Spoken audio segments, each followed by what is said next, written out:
We all suffer from procrastination, some worse than others. People often procrastinate because they are afraid of failing at the tasks that they need to complete. So, in today's video, we will examine the signs of procrastination and we will give you actionable advice to counter it. Let's get straight into today's session and feel free to subscribe to my channel if you prefer to see videos on productivity, minimalism, as well as digital transformation.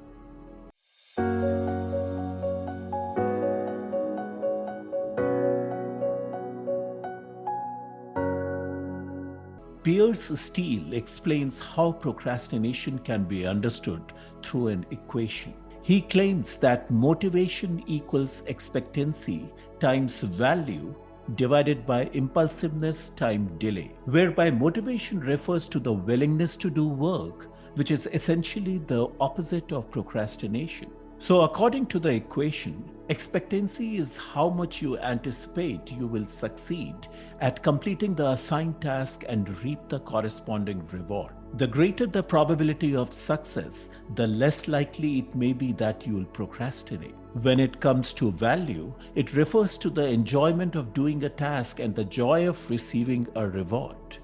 The more you enjoy a task or reward, the quicker you'll get started. Moreover, impulsiveness refers to the tendency to be distracted by other things. High impulsivity encourages you to go to Instagram or Facebook rather than doing the work at the hand that needs to be done.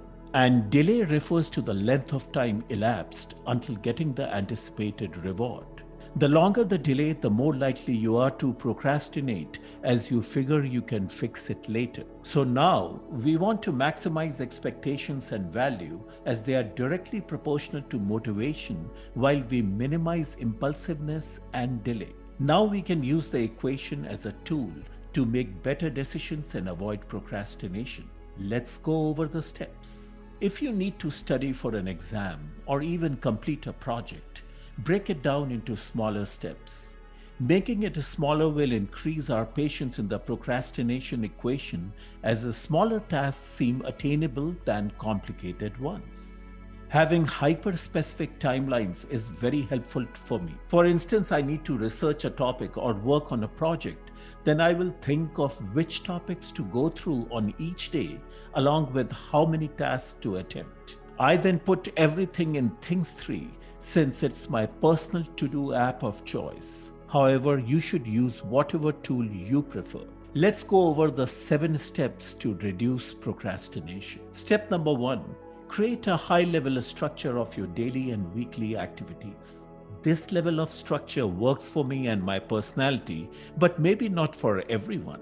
So figure out what works best for you. Secondly, keep your tasks small. One of my favorite study hacks to achieve this is the Pomodoro technique. In short, you work in 25-minute blocks separated by 5 minutes of breaks, and during each block you concentrate on just one small task.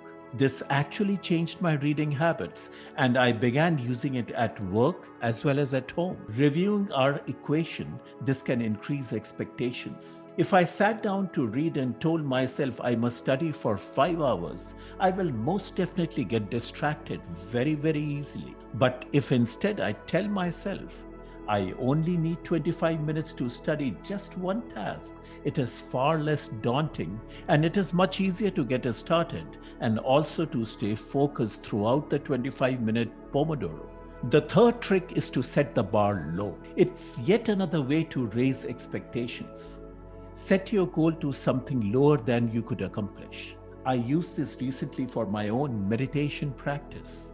I set out to meditate for 20 minutes a day, but end up doing it only a couple of times every week. I never had time to sit down and actually do 20 minutes of meditation, so I hardly ever did. Instead, I changed my expectations by aiming to meditate just 2 minutes a day. So by setting the bar lower, I found myself meditating almost every day, and despite setting a goal of just 2 minutes, I almost always surpassed it. Number 4 is find pleasure in the process of learning. Do you ever feel like studying is boring? What if doing the work does not really support immediate outcomes? Let's say you don't know what you want, or maybe your priorities are unclear. These examples point to low value in our equation. Increasing the value will facilitate us in overcoming procrastination. So, how would you increase the value of yourself? Step number 5 says that one way is by rewarding yourself when a task is completed. For instance, you could reward yourself by giving yourself a tasty or healthy meal after completing your achievements. Parkinson's law suggests that work continues to expand over the time allotted to it, which means when you have only 30 minutes of work to do, you'll continue to work until you have completed that entire 2 hours. So, with practice, you will become more accurate at predicting how long a task will take. Number 6 is to choose a deliberate study environment. It is widely held that distractions kill productivity. Simply resisting distractions with sheer willpower is unlikely to be fruitful long term. Rather, craft a work environment that eliminates distractions so as to decrease motivation. For me, this translates to placing my phone on airplane mode and my Mac on do not disturb mode. If you find working at home distracting, then opt for a coffee shop or a library instead. So, in a nutshell, try to minimize your digital distractions. And lastly, number 7, understand your personality. The problem with advice generally is that one suggestion works wonder for one individual, but not for another. Of the 6 tips above, I believe you'll be most likely find that some of them will work better than others. Now, for optimizing your own life, whether that's productivity, study habits, diet, exercise, or anything else, it's about understanding oneself. Thank you all so much for watching.